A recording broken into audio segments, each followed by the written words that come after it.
Maximum student যারা আমি দেখছি যে কপি কলের কনসেপ্টটাতে গিয়ে কেন জানি একটু কষ্ট পায়, কারণ হলো রিলেট করতে পারে না যে এটারে কেমনে সলভ করা লাগবে, কেমনে সলভ করা লাগবে। আমি চেষ্টা করব ব্যাখ্যা করার। আচ্ছা, কপি কল বা পুলি এটাকে ভাবতে হবে কেমনে। আগে ভাবার জন্য আগে চিন্তা করতে হবে যে আমার কেস নাম্বার ওয়ান আমি প্রাথমিকভাবে একটা সহজ জিনিস দিয়ে চিন্তা করি, সেটা হলো কিভাবে কনসেপচুয়ালি যাবে। কেস নাম্বার ওয়ান, ধরো আমি এটা দিয়ে চিন্তা করলাম টাইপ ওয়ান। আচ্ছা, ওইখান থেকে লিখি টাইপ ওয়ান, কপি কলার মেথড টাইপ ওয়ান। একটা বস্তু M1 আর একটা বস্তু M2 ঝুলতেছে। এখন আমি ধরলাম যে M2 is greater then M1। আমার কথা বুঝছো ঠান্ডা মাথায়, হ্যাঁ? নেক্সট 15-16 মিনিট বা 20 মিনিট আমি একটু তোমাদের কাছ থেকে ঠান্ডা মাথায় আমার দিকে আকর্ষণ করছি, বোঝার জন্য, চিন্তা করার জন্য। তো এখন ও যে টান দিবে, ওরা যে টান দিবে, আমি ধরে নিলাম এইখানে কেস ওয়ান, এটা ঘর্ষণহীন তল, এটা হইল ঘর্ষণহীন তল, আমি ধরে নিলাম কিন্তু কোনো ঘর্ষণ নাই। তাহলে M2 যদি বড় হয়, তাহলে M2 নিচের দিকে একটা তার যে ওজন আছে সেই ওজন বরাবর নিচের দিকে কাজ করতেছে, কারণ ও ভারী। আমি একটু বলে নিলাম M2 হচ্ছে ভারী, এটা হচ্ছে ধরে নিতে হবে। আর যদি দুইটা সমান ভর হয় তাহলে তোরা দাঁড়ায় থাকবে, বা টানাটানি করলে আসলে মানে বা অন্য কোনো ঘটনা ঘটতে পারে, কারণ এখানে এয়ার ফ্রিকশন থাকবে। তো M2 যদি এটা হয়, তাহলে আমি ধরে নিলাম ওর যে ভর W2 এটা হচ্ছে M2G। কিন্তু স্যার, আমি ধরলাম যে ওরা গতিশীল হোক, এই সুতার তো উপরের দিকে একটা টান বল আছে না স্যার? টান বল আছে না স্যার? আছে। আমি ধরে নিলাম এটা হচ্ছে টি, টেনশন। তো ও যে ওরে টানতেছে, তো ও তো ওরে এই টানেও টানতেছে, তাহলে এইটারও টান বল হচ্ছে স্যার টি। দুই ক্ষেত্রে টি হবে। তাহলে M2 ভারের বস্তুটা নিচের দিকে আসবে, কারণ M2 হচ্ছে ভারী, ও নিচের দিকে পড়ে যাবে। এই কারণে M1 এই দিকে গতিশীল হবে। আমি ধরলাম এই দিকে গতিশীল হচ্ছে এ, এই দিকে যে ও গতিশীল হবে এই ত্বরণটা হচ্ছে এ। এটা হচ্ছে সিস্টেমের ত্বরণ, কারণ পুরো জিনিসটা দুইটা বস্তু একসাথে এ ত্বরণে M2-র দিকে দৌড় দিবে। তাহলে আমি এখানে ধরে নিলাম, ধরি ধরি সিস্টেমের সিস্টেমের ত্বরণ এ, সিস্টেমের ত্বরণ এ। সুতার টান বল, খেয়াল করো, সুতার টান বল হচ্ছে টি।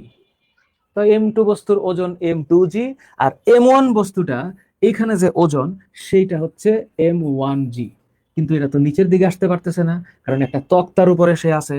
তাহলে এই M1G বলটা একটা মানে রিফ্লেক্সিভ ফোর্স বা বিপরীতধর্মী প্রতিক্রিয়া বল দ্বারা নাকচ হয়ে যাবে। সুতরাং M1G আমার এখানে টেনশনের বিষয়বস্তুই না। M1G আমি টেনশনই করব না, কারণ M1G এই ওজনটা এই রিফ্লেক্সিভ ফোর্স বা এই তক্তার উপরে যে পরিমাণ তক্তা ধরে ঠেলা দিয়ে রাখছে, এই ঠেলা দেওয়ার কারণে এই ফোর্স দুইটা পরস্পরকে নাকচ করে দিচ্ছে। কিন্তু M2G তো নিচের দিকেই পড়বে। তাহলে M2 ভরের বস্তুর ক্ষেত্রে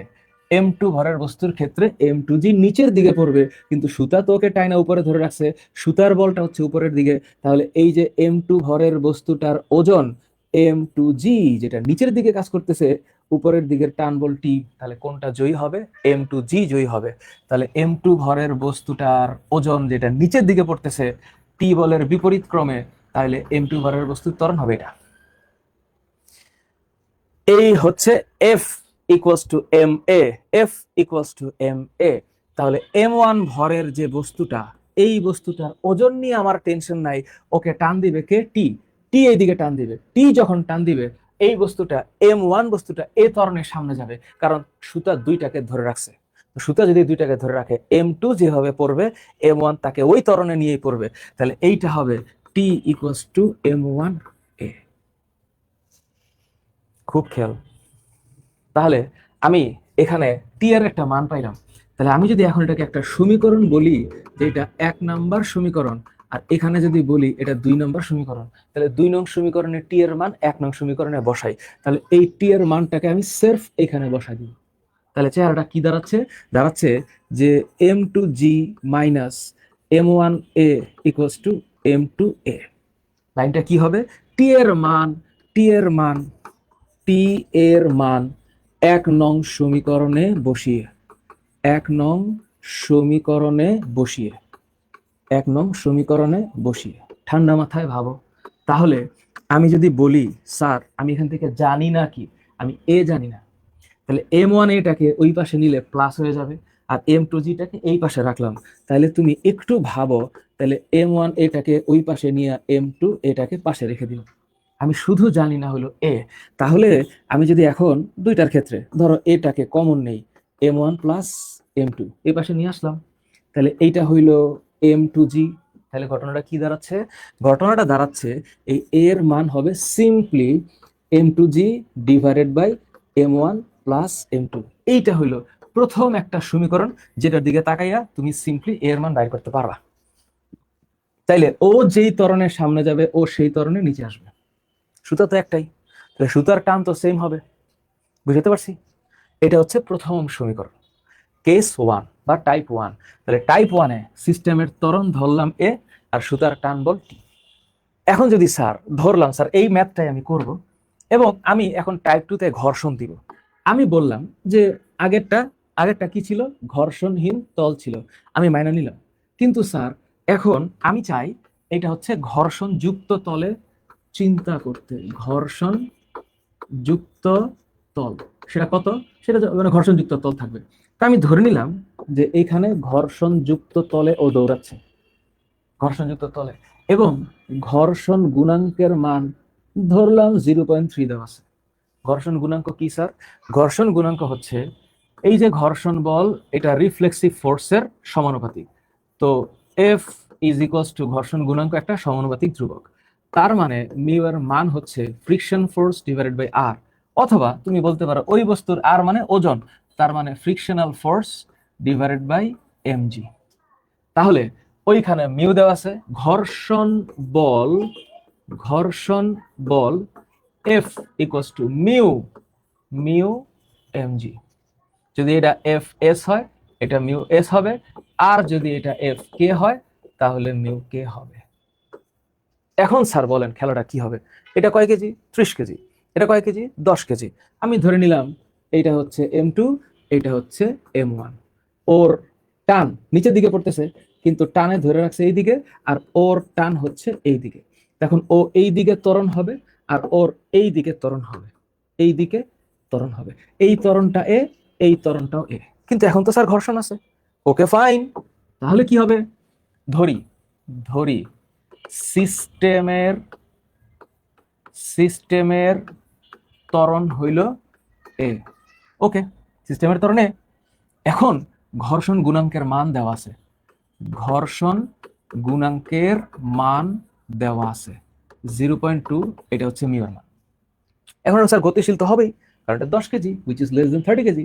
ও এদিকে দৌড় দিবে, ও এদিকে দৌড় দিবে, তাহলে এদিকে যদি দৌড় দেয় তাহলে ওর যে ওজন সেই ওজন হচ্ছে M2G। আর ওর যে ওজন সেই ওজনকে নাকচ করে দিচ্ছে ঘর্ষণ, মানে এই রিফ্লেক্সিভ ফোর্স। কিন্তু এখানে তো ঘর্ষণ আছে, তো ঘর্ষণ আছে বলে ও যে টানবে সেই টানের এগেইনস্টে ঘর্ষণ তো স্যার এই দিকে কাজ করবে। তাহলে তাহলে ভালো মতো খেয়াল করে দেখো, ভালো মতো খেয়াল করে দেখো, M2 বস্তুর জন্য ওজন M2G minus T is equals to M2A। M2G নিচের দিকে, টি উপরের দিকে। তাহলে এই বস্তুটার ওজন যদি নিচের দিকে হয় আর টি যদি উপরের দিকে হয় তাহলে এটা মাইনাস হবে এরকম। ওকে ডান। কিন্তু বস্তুতে আরেকটা আছে M1। এখন আমরা একটু আগে কি লিখছিলাম? টি, আমরা একটু আগে লিখছিলাম টি ইকুয়ালস টু M1A, এটাই তো লিখছিলাম। কিন্তু এখন তো ওর একটা ফ্রিকশন ফোর্স আছে, এই ফ্রিকশন ফোর্সটা হচ্ছে F, that is equals to mu mu M1G, অর্থাৎ টি মাইনাস মিউ M1G। এই যে এটা, এই যে এটা হচ্ছে ফ্রিকশন ফোর্স। এখানে ঘর্ষণ গুণাঙ্কের মান দেওয়া আছে, রিমেম্বার এইখানে গুণাঙ্কের মান দেওয়া আছে কিন্তু ঘর্ষণ বলের মান দেওয়া নাই। তাহলে গুণাঙ্কের মান থাকলে ঘর্ষণ বল বের করার বুদ্ধি হচ্ছে এফ হচ্ছে মিউ এমজি। তাহলে এটা হচ্ছে 0.2, এম এর মান 10 আর এটার মান 9.8। 98 0.2 ইন্টু 10 মানে হচ্ছে 0.2। তাহলে কি দাঁড়াচ্ছে? 98-কে আমি 0.2 দিয়ে গুণ করলাম মানে 19.6। তাহলে এখানে ঘর্ষণ বলের মান 19.6 নিউটন। তাহলে এইখানে এইখানে এই যে টি মাইনাস মিউ এম ওয়ান জি আর টি এম টু এ, এই দুইটা সমীকরণ এখন যোগ করে দিব। যদি যোগ করে দেই তাহলে চেহারাটা কি হবে? টি টি কাটা, টি টি কাটা, তাহলে কি দাঁড়াচ্ছে? দাঁড়াচ্ছে M two G minus mu M one G equals two M two A plus M one A. Simply আগেরটার সাথে মাইনাস করতে হবে, এখানে টি ওয়ান ছিল। তো এখন আমি যদি এ বের করতে চাই তাহলে এম টু জি, এখান থেকে জি কমন যায়, তাহলে জি কমন গেলে M two minus mu M one, mu M one equals to A common গেলে M two plus M one. তাহলে এ বের করার সূত্র কি? এ বের করার সূত্র হচ্ছে g m two minus mu M one divided by m one plus m two. এটা হচ্ছে সেকেন্ড কেস। এবার কেস নাম্বার 3 তে আসি। তাহলে এবার যদি কেস নাম্বার 3 বা টাইপ 3, আচ্ছা আসি। ধরো আমি এই রকমের একটা বস্তু, এখন তো আমি কোনো তলে দিলাম না, এবার দুইটাকে ঝুলাই দিব। কেমনে ঝুলাবো স্যার? মনে করেন স্যার দুইটাকেই ঝুলাই দেই, এই হচ্ছে একটা, এই হচ্ছে একটা। এখন স্যার খেলাটা কি হবে? তো এখানে তো একটা তলের উপরে ছিল, ঘর্ষণ ছিল, এখানে আরো অনেক কিছু তোমরা সামনে ইন্টারে পাবা, যে ওই পুলিরও ঘর্ষণ আছে, সামনে পুলিরও ঘর্ষণ আছে। এখন এসএসসি লেভেল এত জটিলতার মধ্যে যায়নি, এগুলো কোনো জটিলতা না। যে পারে সে আসলে সবই পারে, আর যে পারে না তার জন্য একটু কষ্টদায়ক বিষয় হয়, কিন্তু সবাই আস্তে আস্তে পারবে। তো আমি ধরলাম, আবার এই পাশেরটারই এম টু ধরি চিন্তার জন্য, এই পাশেরটা এম ওয়ান। এখন এই অবস্থায় কি হবে? আমি ধরে নিলাম, খেয়াল করো, থাইকো থাইকো, হ্যাঁ আচ্ছা, আমি ধরে নিলাম এটা হলো m two, same case, is greater than m one. ধরো তুমি এমন একটা চেহারা দেখো, এখন তো ওর দুইজনেরই ঘর্ষণ, মানে দুইজনেরই হচ্ছে ওজন নিচের দিকে কাজ করবে। ওকে, দুইজনেরই ওজন নিচের দিকে, আমার বইয়ের মধ্যে এগুলা সব ক্লিয়ারলি লেখা আছে, দেখো। এখন যদি নিচের দিকে কাজ করে, নিচের দিকে কাজ করে, তাইলে এইটার ওজন হচ্ছে এম ওয়ান জি, এইটার ওজন এম টু জি। কিন্তু সুতার তো টান এইটা উপরের দিকে, এইটা উপরের দিকে, টাইনা ধরে রাখছে না, দুইটা ধরে রাখছে। এখন এইটাও টি, এইটাও টি। এখন প্রশ্ন হইলো যে স্যার, এখন তো টান তো এমনি করে চলে আসবে স্যার, কোনটা? এম টু নিচের দিকে থাকবে। তাহলে এম টু যদি নিচের দিকে থাকে তাহলে টোটাল সিস্টেমের ত্বরণ কত? ধরি, তাহলে আবার সে সেম কাহিনী, ধরি সিস্টেমের ত্বরণ, সিস্টেমের কি ত্বরণ কত? এ। তো m two is greater than m one, তাহলে এম টু জি নিচের দিকে নামবে। তাহলে এম টু ভরের বস্তু সেটা যতই হোক, তাহলে M two G minus T equals two M two A. M two জিটাই তো জিতবে টি এর তুলনায়, কোন ত্বরণে নামবে? এম টু এ ত্বরণে। তাহলে ও কোন ত্বরণে উঠবে? ও কোন ত্বরণে উঠবে? এ ত্বরণে। ও কোন ত্বরণে নামবে? এ ত্বরণে। রোলিং। তাহলে এম ওয়ান এর জন্য, এম ওয়ান এর জন্য তাহলে টিটা জিতবে, T minus M one G equals two M two M one A. কেন আমি মাইনাস দিলাম? কারণ এখানে জিতবে এম টু জি, এখানে জিতবে টি, কারণ এই টি এবং এই টি সেম, টান তো সেম। এখন যদি আমি এই দুইটা সমীকরণ যোগ করি তাহলে সিম্পলি এই টি আর টি কাটা, এবং সহজ একটা কনসেপচুয়াল জিনিস চলে আসে, সেটা আমি যদি যোগ করি m two g plus M one জি equals two M two plus, মানে আমি যদি এমনি লিখি আর কি, m two A plus M one a. এখন যদি আমি এ এর মান চাই, কেন আমি বারবার এ এর মান বলতেছি? কারণ জি এর মান তো আমি জানি, অভিকর্ষজ ত্বরণের মান 9.8 metre per second square, but I don't know A. কেন এ জানি না? এম এর মানের সাথে এর মানের পরিবর্তনটা হবে। তাহলে সেম অবস্থায় আমি যদি এখানে জি এর মানটা লিখি m one plus m two, এখানে যদি এ এর মান লিখি m one plus m two,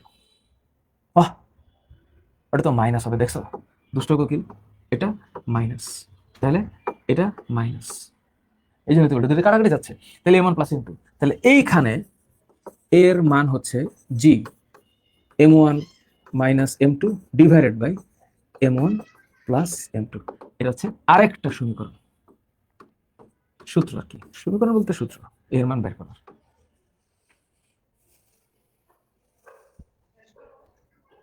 হ্যাঁ ঠিক আছে। ওহো, এখানে টু হবে না, দেখছো কি দুষ্ট দুষ্ট কাজ করতেছি, এটা এখানে আসবে, তাইলে এটাও এখানে যাবে। দুঃখিত দুঃখিত, কারণ টু এর মান তো বড়, M2 তো বড়, তাহলে মাইনাস হবে আর কি। সরি, আমি ওই যে আগে প্লাস হিসাব করে ওয়ান টু কে আলাদা করে ফেলছি। এই হচ্ছে data M2 minus M1, M1 plus M2। সহজ জিনিস। তো কেস টু বা টাইপ টু তে কি ছিল? ঘর্ষণ ছিল। টাইপ ওয়ানে সেম জিনিসের ঘর্ষণ ছিল না, টাইপ টু তে ঘর্ষণ ছিল। টাইপ থ্রি তে কি হয়েছে? রোলিং ফ্রিকশন, দুইটাই দুই পাশে ঘুরতেছে। তাহলে এখন যদি স্যার বস্তু তিনটা হয়ে যায়, হইতেই পারে, হইতেই পারে। ধরো আমি এরকম একটা জিনিস চিন্তা করলাম, M1, এটা হচ্ছে M2, এটা হচ্ছে M3। এখন চিন্তা করো এটা কখন ফাংশনাল হবে। ধরলাম অবশ্যই M1 এর মানের চাইতে M2 ছোট হইতে হবে, M2 চাইতে M3 ছোট হইতে হবে, তা না হলে কিন্তু এটা দৌড়াবে না। আচ্ছা, এটা দৌড়ানোর বুদ্ধিটা হচ্ছে, এখন দৌড়াবে কেমনে? M1টা নিচের দিকে, বুঝো আমার কথাটা ক্লিয়ার করে বুঝো ঠান্ডা মাথায়। তাহলে M1G নিচের দিকে, M2G এই এই যে এটার ওজন, ওজন তো সবসময় নিচের দিকে কাজ করে। তাহলে ওজন যদি নিচের দিকে কাজ করে, এই ওজন নিচের দিকে কাজ করে, কিন্তু বিষয়টা এরকম হবে না। বিষয়টা হচ্ছে এইখানে যে টান উপরের দিকে T1, এখন তো স্যার T1 হবে। কেন? কারণ ওইখানে একটা বস্তু আছে স্যার, তাহলে এইখানে একটা টান কাজ করবে, সেটা হচ্ছে T1। তো ওই বস্তুটার সাথে এই সুতাটা ভিন্ন ভর দিয়ে যুক্ত বলে টানের মানটা বা টান বলটা ভিন্ন হবে। তাহলে এই টি হচ্ছে টান বল। তেমন যে নিচের দিকে, তেমন যদি নিচের দিকে হয়, তাহলে এইবার তো টি এটা উপরের দিকে উঠবে, এটা হচ্ছে T2। তাহলে ওকে কি বলে টানতেছে? T2। কিন্তু আসলে এই বস্তুটা দুজন দুই দিক থেকে টানতেছে, টানতেছে না? ও টানতেছে এদিকে, ও টানতেছে এদিকে। নাও ইউ ইমাজিন ও আসলে যাবে কোন দিকে? ও যাবে এই দিকে, ও আসবে এইদিকে, ও যাবে এইদিকে। তাহলে এটা কি ত্বরণে নিচে যাবে? এ ত্বরণ। ও কি ত্বরণে উপরে উঠবে? এ ত্বরণ। ও কি ত্বরণে নিচে নামবে? এ ত্বরণ। এখন তুমি তিনটাকে ভাবো, ঠান্ডা মাথায় ভাবো, সিম্পল সিম্পল। এবার আসো M1 ভরের বস্তুর জন্য, M1 ভরের বস্তুর জন্য কে নামতেছে? M1G নামতেছে, M1G। দেখো ইজি, উপরে টানতেছিল কে? T1। মানে সিস্টেমটা নামবে তো নিচের দিকে, তাহলে কততে নামবে? M1 এতে নামবে। এটা হইলো 1 নম্বর সমীকরণ। ওকে, M2 বস্তু, এটা M2 বস্তু উপরের দিকে উঠবে, উঠবে উপরের দিকে। তাহলে টানতেছে কে? T2। নিচের দিকে কে? M2G। কে জিততেছে? T2। তাহলে T2 জিততেছে, minus M2G equals to M2A। এটা হচ্ছে কয় নম্বর সমীকরণ? 2। এবার এই যে মামুর বেটা M3, ওরে টানে এইদিকে T1, এইদিকে টানে T2, এদিকে টানে T1, এদিকে টানে T2, তব भी क्या होगा? এটা এদিকেই আসবে। তাহলে কে জিতবে? T1। তাহলে M3 দিকে জিতবে T1, T2 কে হারাইয়া M3A। এটা হলো কয় নম্বর সমীকরণ? 3 নম্বর সমীকরণ। দিব সব যোগ করে যা আছে কপালে দিলাম, যোগ করে দিলাম। দেওয়ার পরে এই -T1 + T1 কাটা, +T2 -T2 কাটা, জীবনে কি আছে দেখো। তাহলে এখানে থাকতেছে M1G minus M2G equals to, দিলাম সব যোগ করে, M1A plus M2A plus M3A। এখন আমি জি কমন নিলে এখানে থাকতেছে M1 মাইনাস M2। কেন? M1 বেশি ছিল, তাহলে আমার এখান থেকে A কমন নিলে থাকতেছে M1 প্লাস M2 M3। তাহলে এখান থেকে A এর মান হচ্ছে জি M1 minus M2 divided by M1 M2 M3। এখন তোমরা আমারে বলো এই জিনিস কেন কঠিন হবে? কেন কঠিন হবে? ওই M1টা নিচের দিকে, তাহলে মানে সূত্রটা কি? সূত্রটা হচ্ছে আমরা জানি F ইকুয়ালস টু MA। তো এর মান হচ্ছে F ডিভাইডেড বাই M। তাহলে F ইকুয়ালস টু mg। এখানে কোন mg? M1G। কেন? কারণ M1G নামতেছে, কে উঠতেছে? M2G। কেন? M2 M1 এর চাইতে হালকা। তাহলে এখানে কে জিততেছে? এখানে জিততেছে M1G মাইনাস M2G। আর এখানে কয়টা বস্তু আছে? 3টা বস্তু, 3 বস্তুর ভর একসাথে, তাহলে divided by M1 M2 M3। এটা হচ্ছে এর ভ্যালু। এই হচ্ছে ম্যাথ। তোমাদেরকে আমি 4টা টাইপ পড়াইলাম। এই হলো টাইপ নাম্বার 4, এই হলো টাইপ নাম্বার 3, এই হলো টাইপ নাম্বার 2, আর এটা হলো টাইপ নাম্বার 1। প্রাথমিকভাবে দেখতে মনে হবে জিনিসটা খুবই কনফিউজিং মনে হইতেছে, কিন্তু এইটাই হচ্ছে ফিজিক্স। একটু যদি মনোযোগ দিয়ে নিজের ব্রেনটাকে খাটাও যে টিচার কি বললো, আমি সহজ করে বলছি, এখানে আরো অনেক কিছু আছে, আমি সহজ করে এসএসসি লেভেলের একটা বাচ্চাকে বোঝানোর জন্য সহজ ভাষায় বলছি। এবার তোমরা আমরা বলো, এই টাইপ 1, এই যে টাইপ 2, এই যে টাইপ 3 এবং এই যে টাইপ 4। কপিকলের কনসেপ্ট এরপরেও আরো একটা আছে। কেমনে? আমি যদি এরপরে এখানে যদি আমি একটা ঘর্ষণ দিয়ে দিই, খালি যদি এখানে একটা ঘর্ষণ গুণাঙ্কের মান দিয়ে দিই বা ঘর্ষণ বল দিয়ে দিই, এইখানে খালি একটা গ্যাঞ্জাম লাগবে, T1 - T2 মাইনাস ঘর্ষণ বলটা হয়ে যাবে এখানে, যদি ঘর্ষণ থাকে। মানে এটা টাইপ 5, টাইপ 5। তাহলে এইখানে ঠান্ডা মাথায় টাইপ 5 যদি আমি একটু চিন্তা করি, যে এইখানে টাইপ 5 চিন্তা করতেছি আমি, যে টাইপ 5 যদি আমি ভাবি, এখন আমি ঘর্ষণ বল দিয়ে দিব, তো ঘর্ষণ বলের মান হচ্ছে ধরো এফ এর মান 2 নিউটন। তাহলে কি হবে, সেলফ যদি এখানে 2 নিউটন থাকে, সেলফ এটা চেঞ্জ হয়ে যাবে, এটা চেঞ্জ হয়ে যাবে। কেমনে? তখন তখন মানটা এমন হবে না, তখন কি হবে, এই যে T1 - T2 আছে না, এইখানে আইসা এদিকে কে জিততেছে, T1, এদিকে T2, ঘর্ষণ বল এইদিকে, কারণ ঘর্ষণ বল গতির বিপরীতে কাজ করে। তাহলে এইখানে হচ্ছে T1 - T2 - F, এইটাই হবে, আর কিচ্ছু না। তাহলে এখানে কি দাঁড়াবে, T1 T1 কাটা হবে, তখন তখন এখানে T1 T1 কাটা, T2 T2 কাটা, মাইনাস এফ আছে না, তখন এইখানে একটা মাইনাস এফ হয়ে যাবে শুধু। তো এই মাইনাস এফটা খালি এখানে অ্যাড হবে, মাইনাস এফ, যে M1G - M2G - F। তাহলে কি দাঁড়াচ্ছে, M1G - M2G, লাইনটা হবে এরকম, M1G দাঁড়াও, M1G -M2G - F, আর কিচ্ছু না। তাহলে এখান থেকে ওই যে পুরোটা M1G - M2G - F, তো তখন এটা পুরোটা এখানে থাকবে এরকম, যে M1G - M2G - F। তো সেলফ এখানে এসে এরকম হবে, যে M1G - M2G - F। এইটাই এইটাই টাইপ 5 পর্যন্ত দেখালাম। এখন তোমরা আমারে বলো, আমি কি সৃজনশীল সমাধান করে দিব, নাকি তোমাদেরকে আমি পুরো সৃজনশীল সমাধানের বেসিক শিখাই দিব? বলো। কপি কলের ম্যাথ নাকি তোমরা পারো না? কিসের জন্য তোমরা পারো না? কি আছে এই ভংটার মধ্যে? স্যার পারি না, এটা তো বুঝি না, কেন কেন রে, কেন? Nothing staff here, nothing staff. শোন, টি এর মান যে তোরা বুঝোস না, দেখ টি এর মান বুঝোস না যে বললি একটা কথা, কোথায় যাব আজকে, যে পরিমাণ স্লাইড আমি নিছি, ও পড়াইতে পড়াইতে কোথায় যে যাব আমি। আচ্ছা দাঁড়া, টি এর মান যে বুঝিস না, কপি কলের কনসেপ্টে দেখ, একটা জিনিস ফিল কর, একটা জিনিস ফিল কর।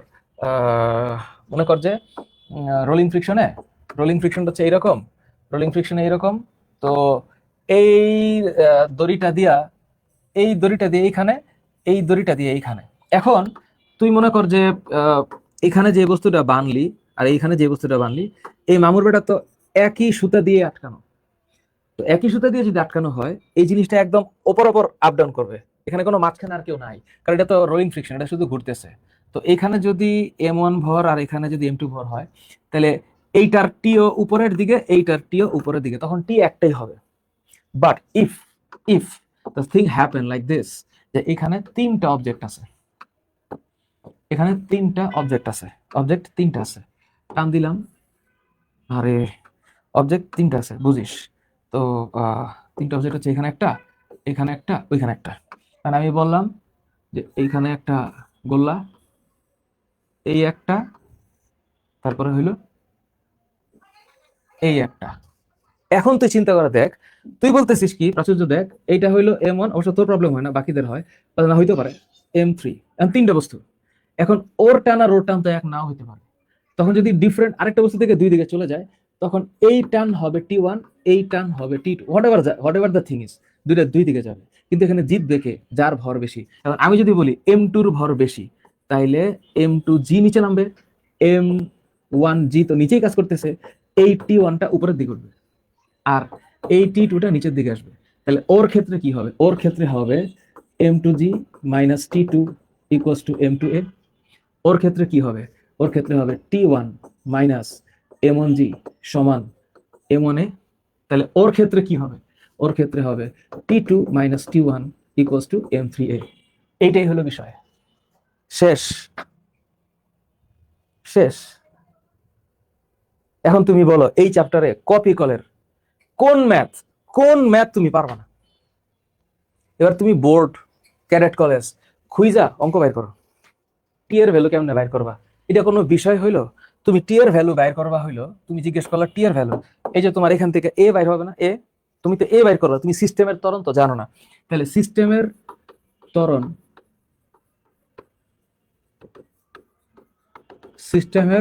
হচ্ছে এ। এই ত্বরণ তো তুমি জানো না। এ যখন বাইর করবা, এই সমীকরণ থেকে বের হবে না, আমরা এতক্ষণ ধরে এই বাইর করলাম, ওই এর মানটা তুমি খালি এখানে বসায় দিবা। তুমি দেখো এখানে এই যে T2 এর মান বাইর করতে পারবা, তুমি যে কোনো টি এর মান বাইর করতে, খালি এর মানটা বসায় দাও। M1 M2 M3 তো তোমার কাছে জানা থাকবে। That's all. Copy call done, copy call শেষ। এবার আমারে তুমি দেখাও যে কোন ম্যাথ তুমি কপি কলের কোন ম্যাথ পারবা না।